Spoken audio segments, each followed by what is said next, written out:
takže je to vonku a ja by som chcela iba ozrejmiť niektoré veci a zároveň poprosiť.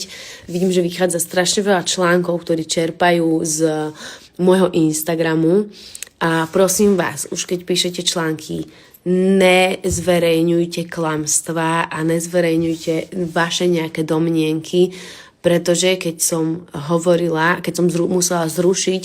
nie koncerty, ale pop-up akcie,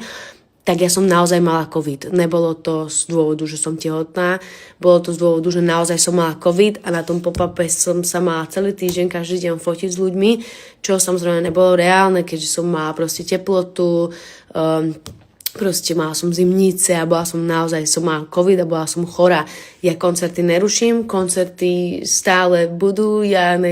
proste som schopná normálne vystúpať a koncertovať, takže vidíme sa na všetkých akciách do konca roka, tak jak majú byť.